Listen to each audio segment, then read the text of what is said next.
পতন ঘটেছে। এই পতনের মাধ্যমে বাংলাদেশ আবার দ্বিতীয়বার স্বাধীনতা অর্জন করেছে। আমরা বুঝতে পারিনি যে এই ফ্যাসিস্ট স্বৈরাচার সরকার তারা যে আয়না ঘর তৈরি করেছে, আজকে 5 তারিখে তাদের পতন না হলে এই দেশের মানুষ জানতে পারত না। সেই আয়না ঘর নামক কারো অধ্যায় তৈরি করে সেই স্বৈরাচার হাসিনা এবং তার আওয়ামী গোষ্ঠী এদেশের লাখো জনতাকে সেখানে আবদ্ধ রেখে দিনের পর দিন নয়, মাসের পর মাস নয়, বছরের পর বছর সূর্যের আলো পর্যন্ত দেখতে দেয় নাই। এত নিষ্ঠুরতম ইতিহাস তারা বলেছে। আমরা যদি 5 তারিখ না হতো জানতে পারতাম না আওয়ামী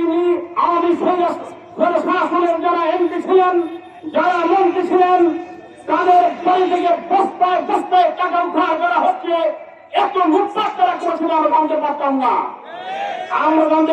না। শুধু আওয়ামী লীগই নয়, আওয়ামী লীগের সোনার ছেলেরা যারা যুবলীগ করতো, যারা ছাত্রলীগ করতো, তারা পর্যন্ত তাদের বাড়িতে লক্ষ লক্ষ কোটি কোটি টাকার বস্তা তারা সেখানে নজর রেখেছে, যেটা উদ্ধার হয়েছে 5 তারিখের পরে। আপনারা দেখেছেন যেই টাকা শুধুমাত্র শেখ হাসিনার পরিবার তারা লক্ষ্যবাস করেছে, আত্মসাৎ করেছে, তার মেয়ে জয় এবং তার ছেলে সহ তাদের পরিবার যেগুলো আত্মসাৎ করেছে, সেই টাকা দিয়ে 750 মাল করা যেত। এত বড় দুর্নীতিবাজ, এত বড় ঘোটালা সরকার শেখ হাসিনা সরকার। তাই আমরা বলবো 5 তারিখে আপনারা দেখেছেন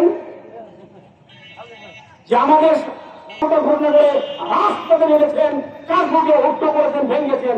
একমাত্র ইসলামী আমরা বাংলাদেশ, আর কোন রাজনৈতিক দল তখন মাঠে ছিল না।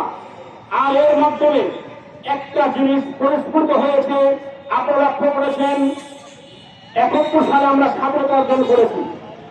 একটি প্রশ্ন আমাদের আছে, এই সমাজের 71 সালে দেশের আলেম ওলামারা ওই রাজনীতি স্বাধীনতা সেই প্রাককালে এদেশের কোন মুসলিম আলেম ওলামা, কোন ইসলামিক দল তারা সে স্বাধীনতার সময় মাঠে নেমে কাজ করে নাই, এরকম একটা প্রশ্ন কিন্তু আমাদের আছে। একমাত্র এই 24-এর স্বাধীনতায় সেই আমাদের যে প্রশ্ন, সেই প্রশ্নটাকে ভার করেছেন ইসলামী আন্দোলন বাংলাদেশ। এদেশের আলেম ওলামারা তারা নাচ দেখাতে পারত না, তারা মাঠে কোন আলেম ওলামা আমাদের একদম ইসলামী আন্দোলন ছাড়া। কি বলেন?